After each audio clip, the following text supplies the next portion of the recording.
So for example, glutamic acid could be deaminated to provide you with alpha-ketoglutarate to keep this thing going. Aspartic acid could be deaminated and used to provide you with oxaloacetate to keep the TCA cycle going. Because clearly if that shuts down, you're in a world of hurt.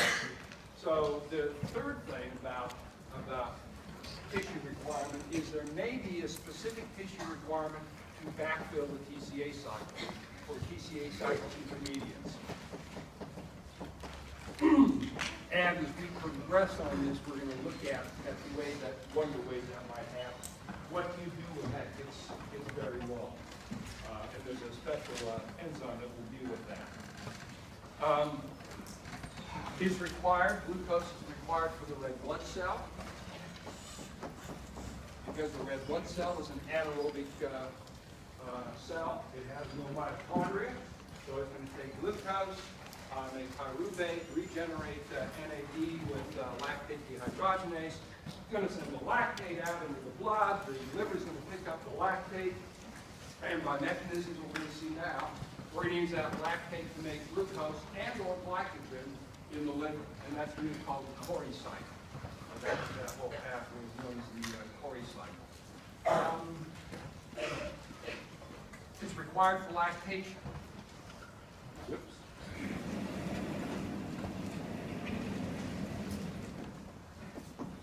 Lactation. Really at a couple of levels. But the biggie is that you need glucose to make lactose. So glucose is going to make some lactose, and the galactose and the glucose are going to come together and make lactose, which is milk sugar.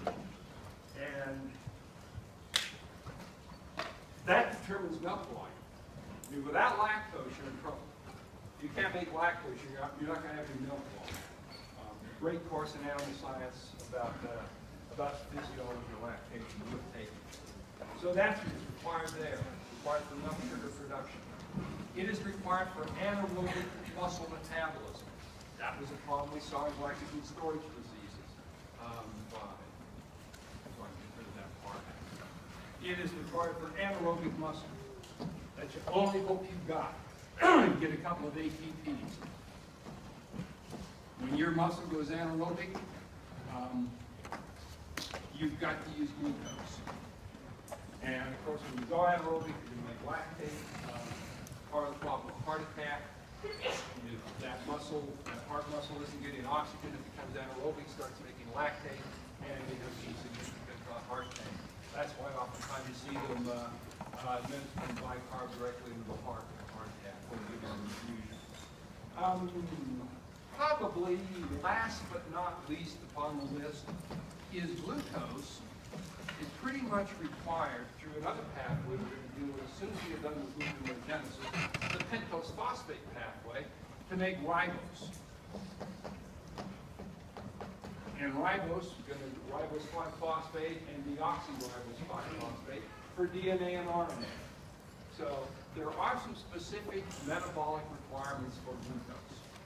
But clearly you don't require the glucose because you can make it. So there are a variety of glucose precursors that we can have.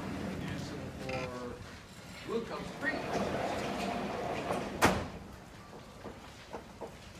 things we can use easily to make glucose.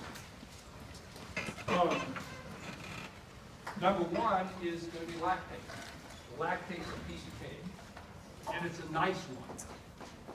Shows up at the liver, result of anaerobic metabolism. Shows up at the liver.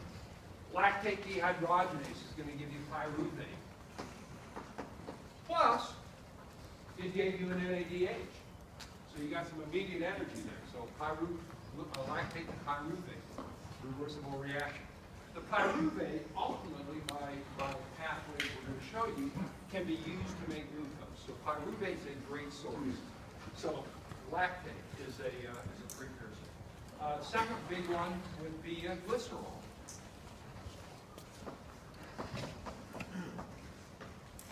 Glycerol, you make alpha glycerol phosphate. With alpha glycerol triglycerol phosphate dehydrogenase, you make dihydroxyacetylene phosphate.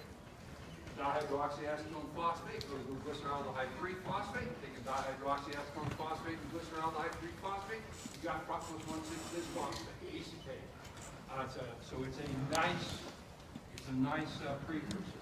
So from the point of view of fat metabolism, when people say, well, you can't make glucose out of fat, that's true.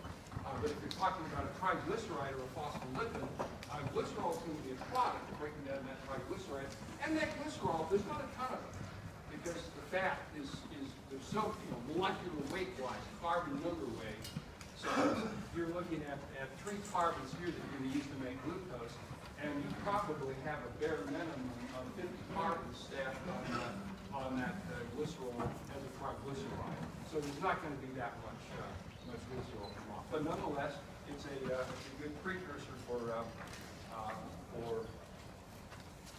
glucose production. TCA cycle intermediates.